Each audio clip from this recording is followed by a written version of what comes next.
Hello বন্ধুরা, আমি আজকে রান্না করছি বিরিয়ানি। বাড়িতে কিছু গেস্ট আসবে, সেজন্য আজকে বিরিয়ানি রান্না করছি।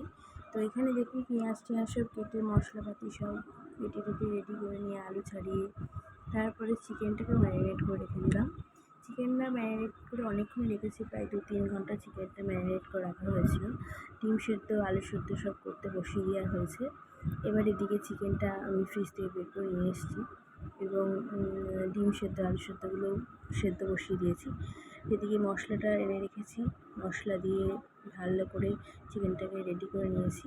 এদিকে লঙ্কা বেটে নিয়েছি, কড়াইয়ে তেল দিয়ে আলুগুলোকে ভাজতে দিয়ে দিলাম। যেহেতু সেদ্ধ করা ছিল তো বেশি ভাজার দরকার নেই, অল্পই ভাজবো।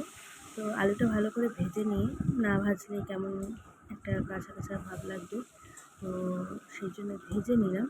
তো আলুটা ভাজা হতে হতে আমরা এদিকে চিকেনের যত রকম কাজ সব করে নিচ্ছি বিরিয়ানির জন্য রেডি করে নিয়েছিলাম। আর এদিকে আলুটাও ভাজতে দিয়ে দিয়েছি, সবগুলো আলুটা একবারে দিয়ে দিলাম, কারণ হাতে বেশি সময় নেই, এদিক ওদিক করতে করতে অনেক দেরি হয়ে গেছে। তো এখন আলুটা ভাজা হয়ে যাচ্ছে, আলুটা ভাজতে দিলাম। ভাজা হয়ে গেলে এবার কড়াই বসিয়ে দেবো পেঁয়াজটা। আলুটা ভাজা হয়ে গেছে, তো অত কিছু দেখানো সম্ভব হচ্ছে না।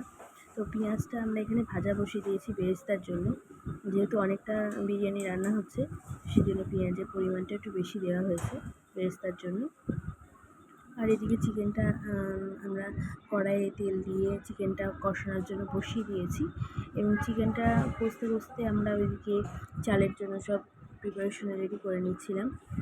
তো এদিকে চিকেনটা প্রায় কষে এসছে, তেল ছেড়ে দিয়েছে চিকেনটা থেকে। তো চিকেনটা প্রায় রেডি হয়ে এসছে। তো চিকেনটা একটু টানাতে হবে, কষিয়ে টষিয়ে নিয়ে আমি এদিকে চাল বসিয়ে দেবো ভাতের জন্য। তো এদিকে চালটাও বসিয়ে দিয়েছি। তো চালটা বসানো হয়ে গেছে, অত কিছু দেখানো সম্ভব হয়নি, তাই জন্য কিছু কিছু করেই ভিডিও ক্লিপ নিয়ে আমি দিয়েছি এটাতে। তো এখানে ভাতটা আমি একটু নেড়ে দিচ্ছিলাম, যে চালটা ফুটে এসছে প্রায়।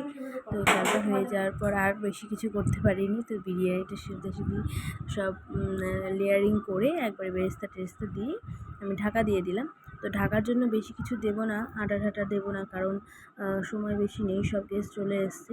তো এখানে আমি একটা সাঁড়াশি দিয়ে চাপা দিয়ে রাখলাম, ওতে আদা হয়ে যাবে। তো এখানে আমার বিরিয়ানি রেডি। তো বিরিয়ানি আমি সবার জন্য সার্ভ করে দিয়েছি। সবাই দেখবেন এবং জানাবেন কেমন হয়েছে।